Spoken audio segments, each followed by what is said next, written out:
Trump's tariff tantrums are growing, and White House trade advisor Peter Navarro leveled fresh charges against India over its purchase of oil from Russia, alleging the country is a laundromat for the Kremlin. Now, let's be clear, by Trump's yardstick, whole of Europe and China should come under the same definition. In fact, the fact that it's not tells you the hypocrisy and doublespeak that's really at play. But viewers, tariffs is a two-way street. These tariffs are going to hit the American economy and as much as they will hit India. An American economist, Professor Kenneth Rogoff, joins me live to talk more about this and break this down for us in greater detail. Professor Rogoff, thanks so much for speaking to us and taking out the time. Let me first start by asking you, in terms of the overall impact on the American economy. You've written extensively about the debt levels for America. You've written about the fact that they are increasing and how they will be impacted. The first answer I want to ask from you is around the fact that how much do you think debt levels will be impacted further, more so with the big beautiful bill that has actually come about by the Trump administration? Well, I don't think there's any question that one of the biggest vulnerabilities of the U.S. economy is indeed the debt burden, which is now reaching its all-time record for federal debt anyway. And what's changed is that today interest rates are much higher. For years, particularly during the 2010s, the U.S. incredibly increased its debt. It went from 60% to 90% to 120%. And there were certainly people who said it's too high, but then many others said, oh, don't worry, interest rates will always be low. They'll never go up. In fact, many major economists, Larry Summers, Paul Krugman, Olivier Blanchard, Ben Bernanke, to name a few, were saying this. But of course, now they're higher. And when interest rates are higher, as anybody who borrows money knows, it's a lot more painful to pay. On top of that, there's very little appetite in either party, the Democratic Party or the Republican Party, to rein in these deficits that are adding to the debt. The deficit is how much new borrowing you do every year. That's also at a peacetime record, excluding the years immediately after the global financial crisis or the first year of the pandemic. And so we're in a situation where the debt's very high, it's galloping out of control, and the US is probably much less resilient to a shock than it had been. On top of that, the trade war makes it much harder because Donald Trump says he wants to have smaller deficits, smaller trade deficits. But the flip side of running a trade deficit is inflow of capital that's financing the deficit. And that's been keeping American interest rates down also. So I think there are a number of factors which around the debt, which are important. And then lastly, both parties, the Democrats and the Republicans, are becoming less friendly to independence of the Federal Reserve. They don't see it as necessary. They don't think it's needed in the extreme they view that we have it.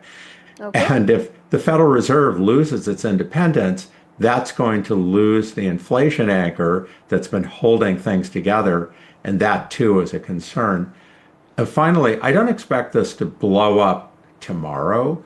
Rather, crises happen when you have high debt, when you have political paralysis, and when a shock catches you on your heels. We haven't had that yet, but of course, eventually we will. Okay. We're talking about the health of the American economy, and by all yardsticks, experts feel that the tariff war it has initiated with the world, including India, is going to hurt the American economy as well. Your take on that? Well, I think they will certainly hurt growth over the long run. The U.S. economy has been the most successful economy in the world, and in large part we've done that through our openness to trade, our openness to people, our openness to ideas. And Donald Trump wants to create an economy which is more self-sufficient. He says that all the time. And you can't have an economy at the level of strength that the United States is with self-sufficiency. Now, the tariffs, if they stayed at 15%, are already an obstacle to growth. They will absolutely slow down U.S. growth over the long run, and they'll also raise interest rates. But the kind of tariffs, the punitive tariffs that Trump's talking about on India, which is our ally after all, to bring tariffs to 50%, those are very, very destructive. I assume he thinks he won't actually have to do it, but it's still a pretty brutal thing to threaten the Indian economy with. Of course, he's doing that to Brazil also, and he's threatened other economies with that. Those kind of tariffs, that kind of war is very, very destructive. It's going to be very destructive for the American economy itself. But let me then ask you about one thing that many economies like Brazil, like Russia, even China are talking about, which is de-dollarization. Is this the moment when the concept of de-dollarization will take a fillip? And how much do you think it's going to hurt the American economy? Well, absolutely. So de-dollarization or diversification away from the dollar, I don't think the dollar is going to disappear or anything's going to replace it, but there's diversification into other currencies, particularly euro, eventually the Chinese RMB, and frankly, cryptocurrency. And that diversification raises interest rates in the US. It makes it more difficult for the US to impose financial sanctions. If there's just one credit card company, say Visa, and Visa decides to cut you off, that's very damaging. But if there are other credit card companies like American Express and MasterCard, it doesn't matter so much. So as there's diversification away from the dollar, that's going to take that weapon away also. I think certainly the biggest concern for the United States would be that as countries conserve on their reserves, their holdings of treasury bills, and they will do that even if they don't substitute into other currencies. It's just less attractive.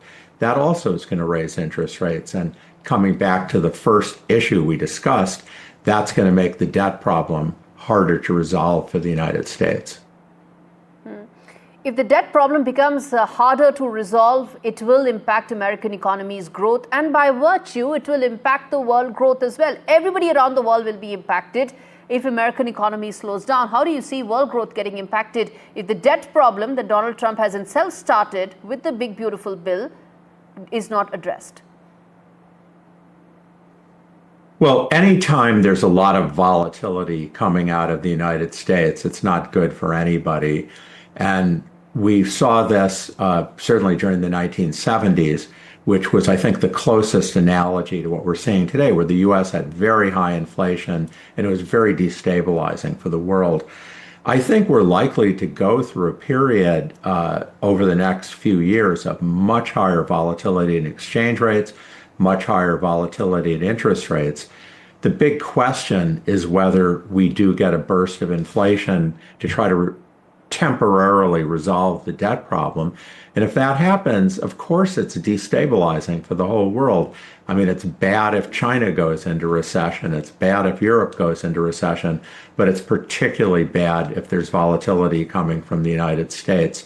This may sort itself out eventually, but certainly the title of my book, Our Dollar, Your Problem, captures how hard it is for the rest of the world.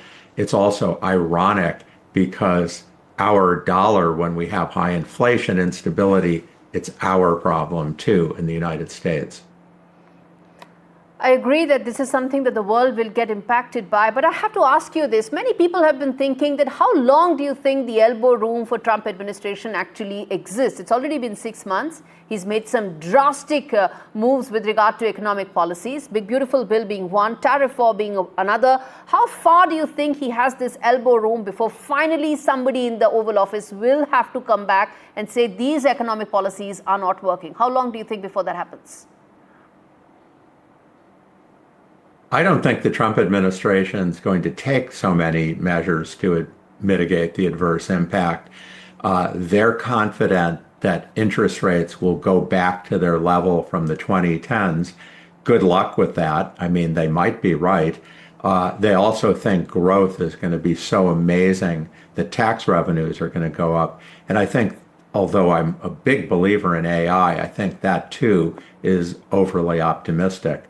The one thing the Trump administration's done to really try to aggressively tackle the debt problem is to pass this new bill making dollar stable coins much more integrated into our financial system, with the hope that the rest of the world will somehow want to hold a lot of these.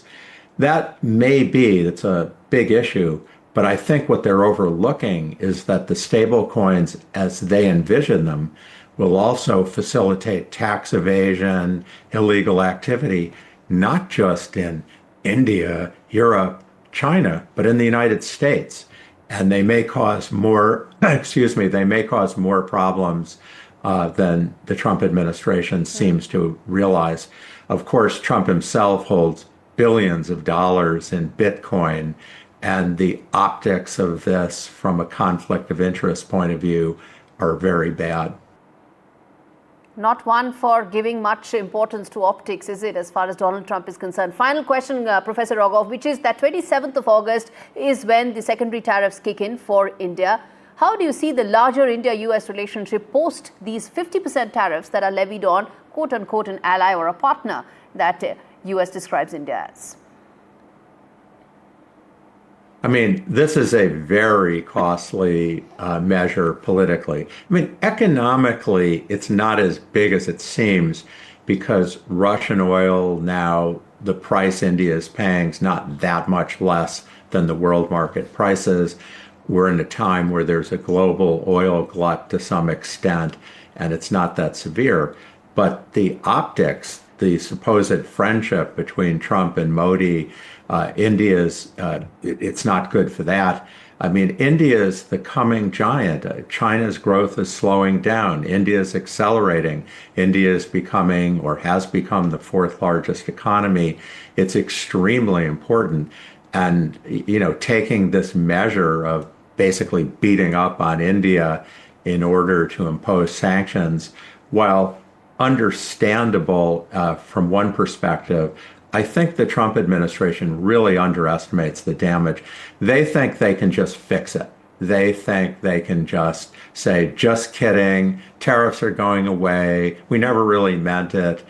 But I think they underestimate how sensitive India rightly is to being treated this way. So I'm very concerned about that going forward.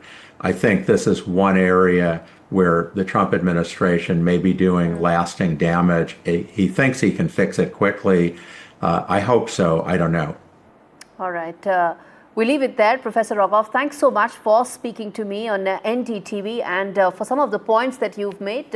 Well, public memory most certainly is not short when it comes to relations, bilateral relations. We still haven't forgotten 1971. We are most certainly not going to forget the tariff war in 2025 that Donald Trump has started. Thank you so much for speaking to me on India Sense on NDTV.